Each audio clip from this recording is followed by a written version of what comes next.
এখন যেমন ধরো অনলাইন ট্রাফিকিং এখন একটা কিন্তু বার্নিং ইস্যু। অনলাইন ট্রাফিকিং, হ্যাঁ, অনলাইন ট্রাফিকিং একটা ডেঞ্জারাস ব্যাপার। ওটা আরো খারাপ হবে, মানে আমাদের ট্রাফিকিংটা আরো খারাপের দিকে যাচ্ছে। তুমি অনলাইন ট্রাফিকিং এ তোমার সাইবার ক্রাইম ঢুকে যাচ্ছে। এবার সাইবার ক্রাইমে ঢুকে গেলে অসুবিধা। অনলাইন ট্রাফিকিং এর ব্যাপারটা হয়টা কি? ওটা মানে অফলাইন এটার মধ্যে ডিফারেন্সটা কি? অফলাইন ট্রাফিকিং তো তোমাকে একটা ছেলে নিয়ে যাচ্ছে, লাভ ট্র্যাপ বা হানি ট্র্যাপ, লাভ ট্র্যাপ হতে পারে, ওই হানি ট্র্যাপ হতে পারে, তোমার কাজের জন্য নিয়ে যেতে পারে। যে আমি উদ্ধার করেছি যখন ওরকমই দেখেছি। অনলাইনে তো তুমি কিছুই পাবে না। অনলাইন ট্রাফিকিং কিরকম?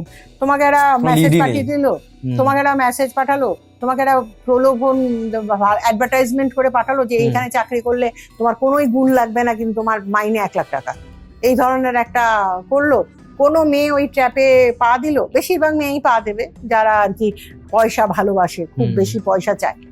এই যে মনে করো, এই যে বড় বড় তুমি দেখবে যে কোনো যে সাউথ পয়েন্ট, এই যে তোমার সাউথ সিটি, তারপর বড় বড় যে মলগুলো, সেখানে দেখবে যে ছোট ছোট মেয়েরা কিরকম সুন্দর ঘুরে বেড়াচ্ছে এবং ভীষণ জিনিসপত্রও কিনছে। এত পয়সা ওদের আসছে কোত্থেকে? কোথা থেকে আসছে এত পয়সা? আমার তো দেখলেই আশ্চর্য লাগে যে এত পয়সা আসছে কোত্থেকে। ওদের দেখেই বোঝা যাচ্ছে ওরা রোজগার করে আনছে না। অনলাইন ট্রাফিকিং এমন কঠিন জিনিস হতে চলেছে যে পুলিশ কিচ্ছু করতে পারবে না। আমাদের পিরিয়ড চলে গেছে এখন। অনলাইন ট্রাফিকিং খুব খারাপ জিনিস হতে চলেছে।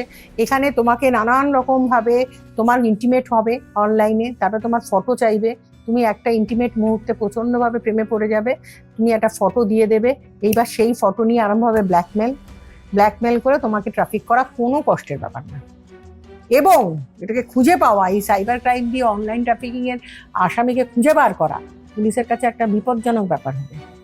যদিও আমাদের গভর্নমেন্ট এখন চেষ্টা করছে সাইবার ক্রাইমকে কন্ট্রোল করবার জন্য, নানান জায়গায় সাইবার সেল হচ্ছে, সাইবার হচ্ছে, কিন্তু অনলাইন ট্রাফিকিংকে খুঁজে বার করাটা আমার মনে হয় যে খুব কঠিন কাজ হবে। আমি সেদিনকেই একটা জায়গায় ক্লাস নিতে গেছিলাম, কলেজে, মহালনবিশ প্রশান্ত। কিরকম ক্লাস ওটা? ওই এই অ্যাওয়ারনেসের জন্য ক্লাস নিতে গেছিলাম। সেখানে বললাম আর কি যে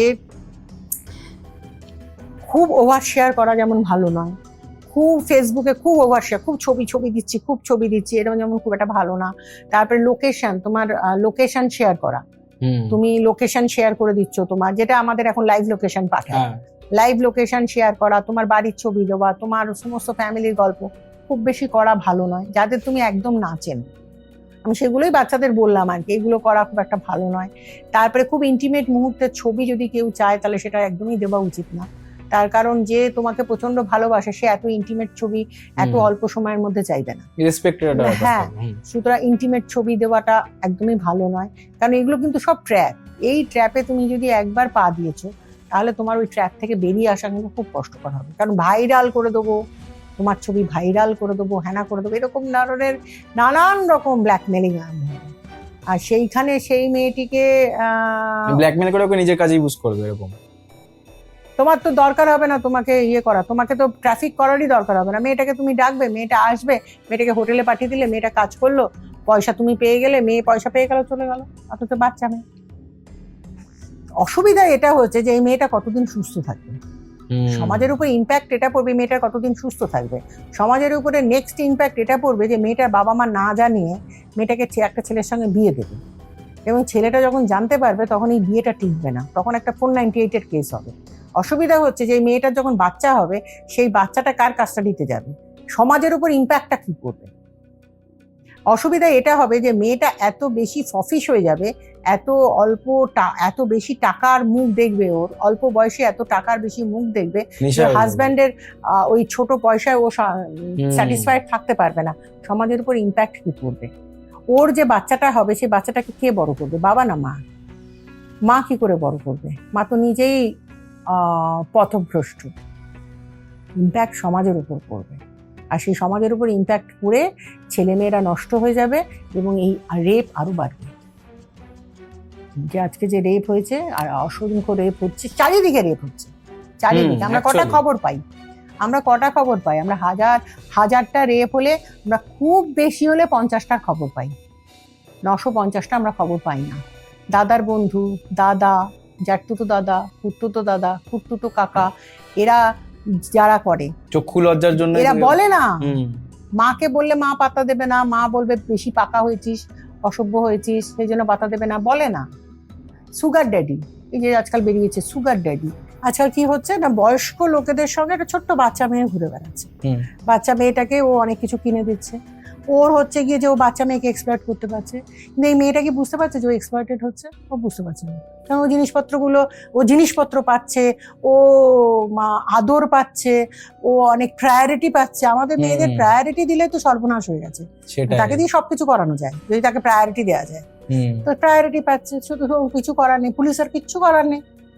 তো যেটা আমি দেখেছি, মানে আমার কেসে দেখেছি যে আমি সাংঘাতিক কষ্ট করে যখন মেয়ে উদ্ধার করবার জন্য মেয়ের কাছে অব্দি পৌঁছে গেছি, তখন মেয়েটা বলছে যে তুমি क्यों आए हो? जब मैं तकलीफ में थी तब तुम कहाँ थे? तुम तब नहीं, अब मैं ठीक हूँ, क्यों आए हो? कहाँ ले जाओगे? আমার কাছে কিন্তু কোনো উত্তর নেই তখন, যে সত্যি তো আমি যখন ও কষ্টে ছিল তখন তো আমি আসতে পারিনি, এখন আমি এসেছি।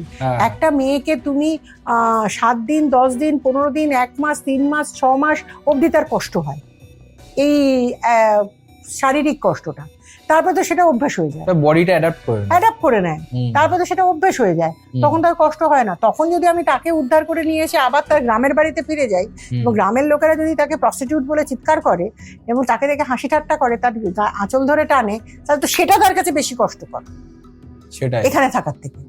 তো আমি যে কি উপকার করছি আমি তো নিজেই বুঝতে পারি না আমি কি উপকার করছি।